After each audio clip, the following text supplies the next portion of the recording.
بسم اللہ الرحمن الرحیم وقل رب زدنی علما۔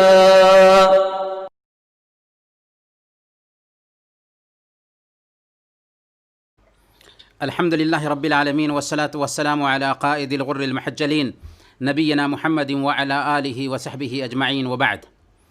محترم بھائی اور بہنوں، عقیدہ کے اس کلاس میں آپ تمام بھائیوں اور بہنوں کا استقبال ہے، اور ہم آج انشاءاللہ کتاب التوحید میں باب نمبر 28 بدفعلی اور بدشگونی کے بارے میں پڑھیں گے۔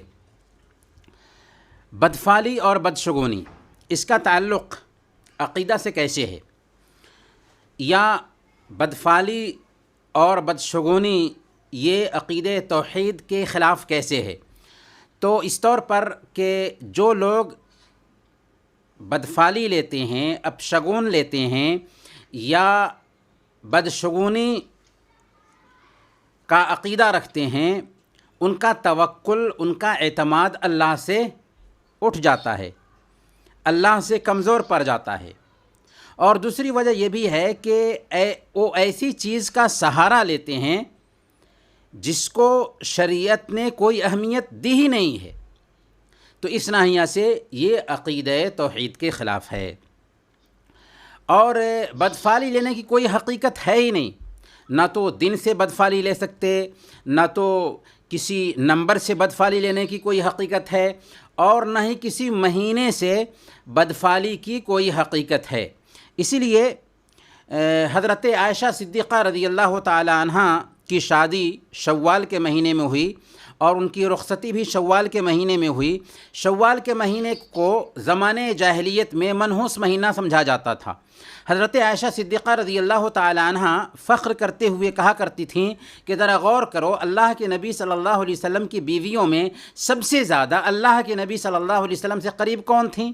میں تھی، حالانکہ میری شادی شوال کے مہینے میں ہوئی اور رخصتی بھی شوال کے مہینے میں ہوئی تھی۔ اسی لیے حضرت عائشہ صدیقہ رضی اللہ تعالی عنہ کی خواہش ہوتی تھی کہ ان کے گھر کی بیٹیاں شوال کے مہینے میں شادی کی جائیں، کیونکہ شوال کے مہینے کو زمانے جاہلیت میں لوگ منحوس سمجھتے تھے۔ اچھا، اگر کوئی آدمی کسی بھی چیز سے بدشگونی لیتا ہے تو اس کی دو شکل ہو سکتی ہے۔ ایک تو یہ ہے کہ وہ بدشگونی لینے کی وجہ سے کام کرنے سے رک جائے، اور یہ نہایت ہی خطرناک ہے، کیونکہ اس نے بدشگونی کی وجہ سے اپنے آپ کو کام سے روک لیا۔ اور دوسری شکل یہ ہو سکتی ہے کہ بدشگونی تو آئی، کام کر جائے، لیکن اس کے دل میں ڈر ہو، خوف ہو، ٹینشن ہو۔ یہ بھی غلط ہے، لیکن اس سے آسان ہے کہ ایک انسان بدشگونی کی وجہ سے دل میں ایک کیفیت طاری کر لیتا ہے کہ اس کے دل میں ڈر آ گیا، خوف آ گیا، حالانکہ اللہ پر اگر اعتماد رکھتا تو اس طرح کا تصور آتا ہی نہیں۔ تو اس حوالے سے سب سے پہلے قرآن کریم کی ایک آیت ہے، اللہ تعالیٰ فرماتا ہے سورہ الاعراف آیت نمبر 131 میں، الا انما طائرهم عند اللہ ولکن اکثرهم لا يعلمون۔ یہ آیت کریمہ اصل میں حضرت موسیٰ علیہ السلام اور قبطیوں کے حوالے سے ہے، بنو اسرائیل وغیرہ کے حوالے سے ہے، کہ حضرت موسیٰ علیہ السلام جب ان کو کچھ بتاتے تھے، دین کی باتیں ان کے سامنے میں رکھتے تھے، تو وہ حضرت موسیٰ علیہ السلام سے بدشگونی لیا کرتے تھے، برا فعل لیتے تھے۔ یہاں تک کہ اگر کوئی مصیبت نازل ہوتی، کوئی پریشانی آتی، تو فوراً الزام ڈالتے تھے حضرت موسیٰ علیہ السلام پر کہ انہی کی وجہ سے یہ پریشانی آ رہی ہے، انہی کی وجہ سے یہ پرابلم آ رہا ہے۔ تو اللہ پاک نے یہی بات کہی کہ یہ جو پریشانی آتی ہے موسیٰ علیہ السلام کی طرف سے نہیں ہے، بلکہ اللہ رب العالمین تمہارے کرتوت کے نتیجے میں تم کو اس طرح کی پریشانی سے دوچار کرتا ہے۔ الا انما طائرهم عند اللہ، کہ یہ ان کی بدشگونی جو ہے نا یا ان کا جو نقصان ہے یہ اللہ کی طرف سے ہے، لیکن وہ سمجھتے نہیں، ولیکن اکثرہم لا یعلمون، اکثر لوگ اس کو جانتے نہیں ہیں۔ گویا کہ ان قوموں نے نبی سے بدشگونی لینا شروع کیا، نبی سے اپشگون لینا شروع کیا۔ اسی طریقے سے صحیح بخاری اور مسلم کی ایک حدیث بھی ہے، حضرت ابو ہریرہ رضی اللہ تعالیٰ عنہ روایت کرتے ہیں کہ اللہ کے نبی صلی اللہ علیہ وسلم نے ارشاد فرمایا، لا عدوى ولا طیرۃ ولا ہامۃ ولا سفر، کہ کوئی بیماری متعدی نہیں ہوتی، ایک سے دوسرے تک نہیں منتقل ہوتی، ولا طیرۃ، اور نہیں بدشگونی اور بدفعلی کی کچھ حقیقت ہے، ولا ہامۃ، اور نہیں الو کا بولنا کوئی اثر رکھتا ہے، ولا سفر، اور نہیں سفر کا مہینہ منحوس ہے۔ اور صحیح مسلم کی روایت میں یہ اضافہ بھی ہے، ولا نوء ولا غول، اور نہیں نچھتر کی کوئی حقیقت ہے اور نہیں بھوتوں کا کوئی وجود ہے۔ گویا کہ 6 چیزیں بتائی گئیں اس حدیث میں۔ سب سے پہلے نمبر پر لا عدوى، کوئی بھی بیماری متعدی نہیں ہوتی، کوئی بھی بیماری منتقل نہیں ہوتی۔ یہاں پر ایک سوال پیدا ہوتا ہے کہ بیماریاں اللہ کی اجازت سے متعدی ہوتی ہیں، کچھ بیماریوں کے اندر تعدی پائی جاتی ہے کہ ایک سے دوسرے کے اندر منتقل ہوتی ہیں، اور یہاں حدیث میں کہا گیا ہے کہ بیماری بالکل متعدی نہیں ہوتی، منتقل نہیں ہوتی۔ تو اس کا کیا جواب ہے؟ تو سب سے پہلے ہم یہ جان لیتے ہیں کہ کیا بیماری واقعی ایک سے دوسرے تک منتقل ہوتی ہے؟ تو ہاں، ہماری شریعت بھی کہتی ہے، جیسا کہ آج اطباء کہتے ہیں کہ بیماری منتقل ہوتی ہے، تو ہماری شریعت نے اس کا انکار نہیں کیا۔ صحیح مسلم کی روایت ہے، اللہ کے نبی صلی اللہ علیہ وسلم نے ارشاد فرمایا، لا یورد ممرض علی مصح، کہ بیمار اونٹ تندرست اونٹ کے بیچ نہ لایا جائے۔ کیوں منع کیا اللہ کے نبی صلی اللہ علیہ وسلم نے؟ کہ بیمار اونٹ تندرست اونٹ کے بیچ میں لایا جائے گا تو اس کے اندر بیماری منتقل ہو سکتی ہے۔ اسی طریقے سے اللہ کے نبی صلی اللہ علیہ وسلم نے صحیح بخاری کی روایت کے مطابق بیان فرمایا، فر من المجذوم فرارک من الاسد، کوہی سے ایسے بھاگو جیسے تم شیر سے بھاگتے ہو۔ تو چونکہ کوڑھ بھی ایک ایسی بیماری ہے جس کی وجہ سے وہ بیماری دوسروں تک منتقل ہو سکتی ہے، لہذا اللہ کے نبی صلی اللہ علیہ وسلم نے اس سے منع کیا۔ بلکہ صحیح مسلم ہی میں یہ روایت بھی آتی ہے کہ اللہ کے نبی صلی اللہ علیہ وسلم نے اہل طائف جب اسلام قبول کرنے کے لیے مدینہ آئے تھے تو ان سب سے ہاتھ ملا کر کے ان سے بیعت کیا، لیکن ایک انہی لوگوں میں سے کوڑھی تھا، اس سے آپ نے کہا کہ تم لوٹ جاؤ، ہم نے تم سے بیعت لے لی، اس سے ہاتھ نہیں ملایا۔ البتہ یہ بیماری اللہ کی اجازت سے ہی منتقل ہو سکتی ہے۔ گویا کہ ہمارا عقیدہ یہ ہونا چاہیے کہ بیماری منتقل ہوتی ہے پر اللہ کی اجازت سے۔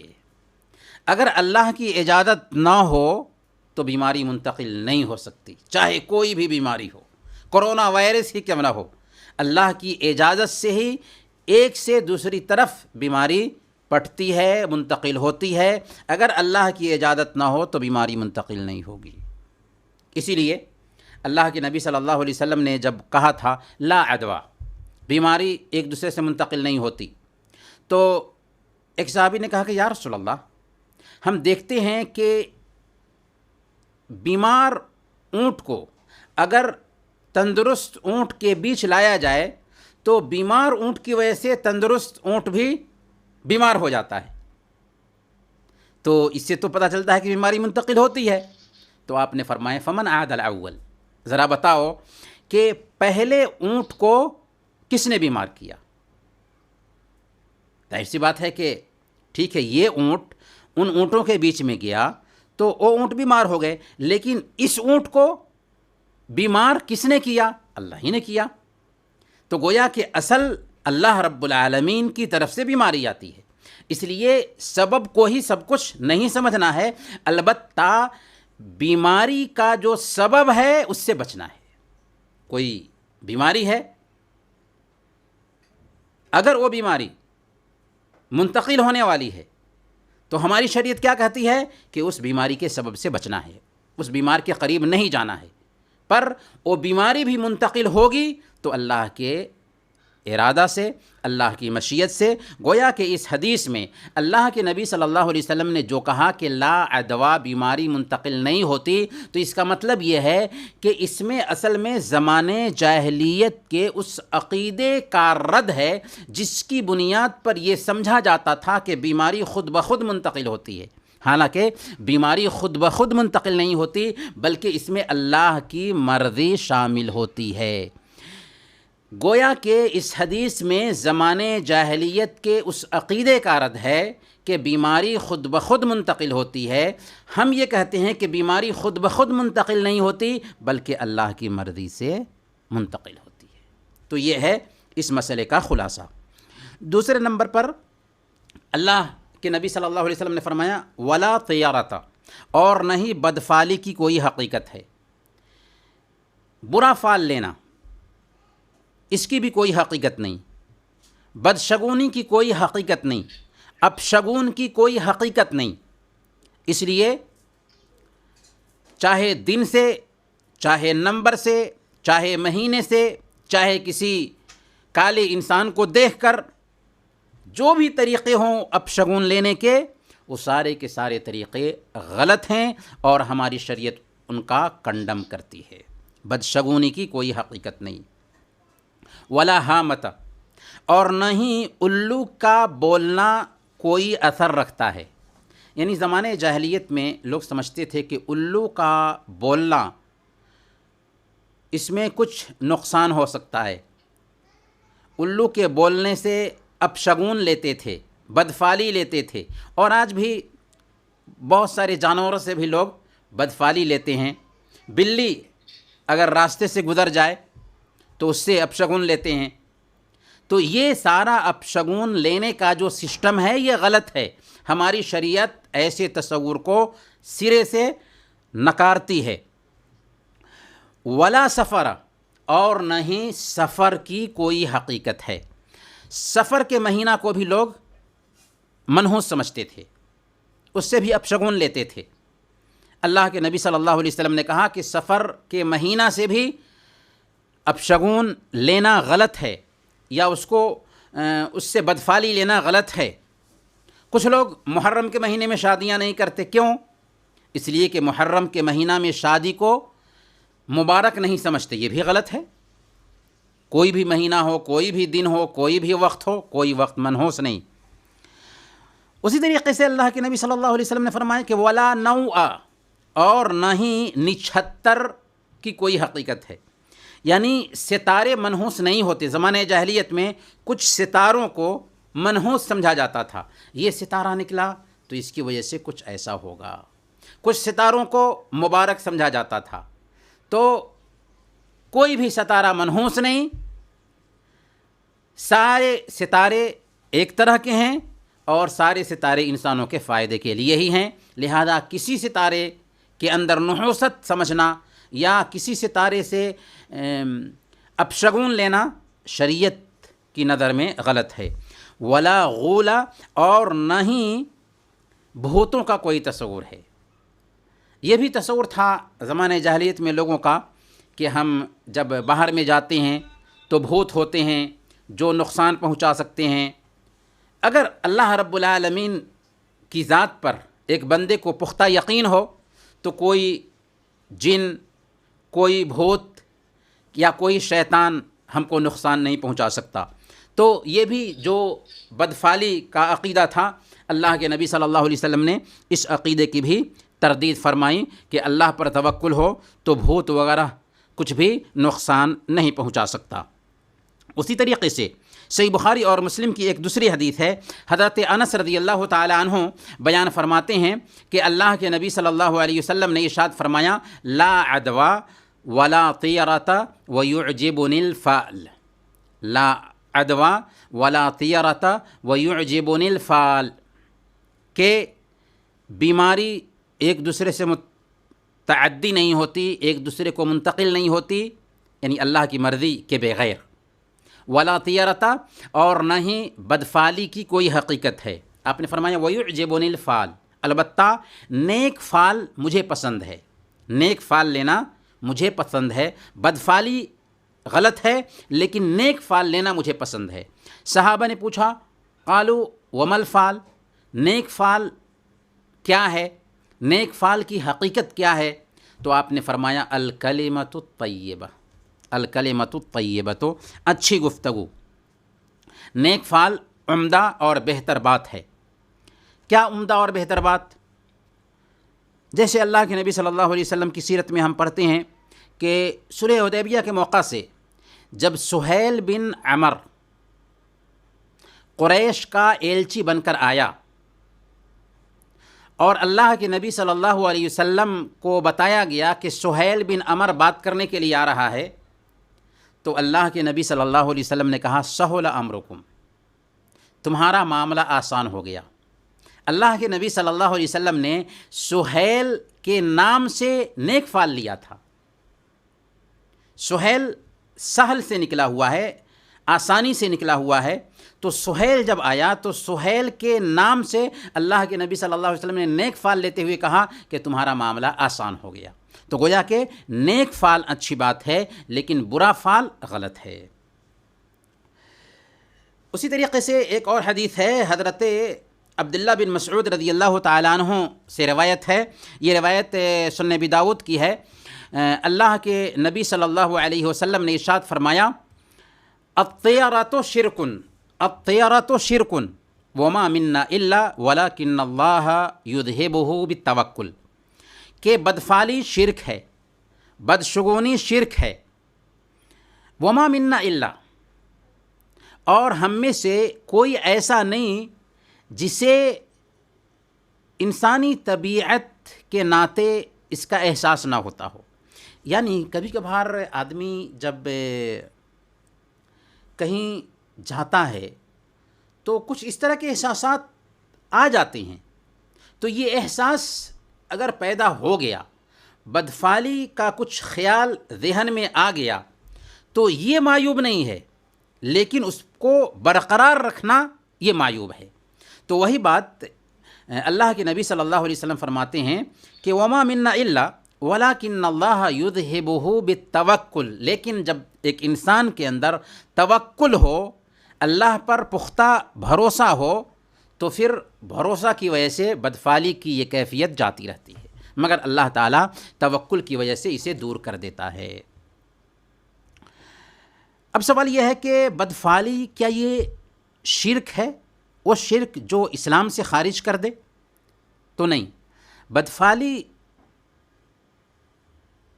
وہ شرک نہیں ہے جس کی وجہ سے آدمی اسلام سے خارج ہو جائے، البتہ یہ شرک اصغر میں سے ہے، چھوٹے شرک میں سے ہے، ایمان کی کمزوری کی علامت ہے کہ ایک انسان کسی چیز سے متاثر ہو کر کے یہ سمجھنے لگے کہ نقصان ہو جائے گا، حالانکہ اللہ رب العالمین نے اس کے اندر نقصان نہیں رکھا تھا۔ تو بدفعلی اگر کوئی آدمی کسی چیز سے لیتا ہے تو یہ چھوٹا شرک ہے، بڑا شرک نہیں ہے، اس کی وجہ سے ایک آدمی اسلام سے خارج نہیں ہوگا۔ اب سوال یہاں پر یہ پیدا ہوتا ہے کہ اگر بدفعلی کا خیال آتا ہے تو اس کا علاج کیا ہے؟ تو اس حوالے سے ایک حدیث آ رہی ہے، حضرت عبداللہ بن عمر بن عاص رضی اللہ تعالیٰ عنہ سے یہ حدیث مروی ہے، صحیح بخاری اور مسلم کی یہ حدیث ہے۔ اللہ کے نبی صلی اللہ علیہ وسلم نے ارشاد فرمایا من ردته الطیرۃ عن حاجته فقد اشرک، من ردته الطیرۃ عن حاجته فقد اشرک، کہ جس آدمی کو بدفعلی نے اس کے کام سے روک دیا اس نے شرک کیا۔ گویا کہ یہاں پر بدفعلی کا خیال آیا اور وہ کام سے رک گیا، نہایت خطرناک معاملہ ہے۔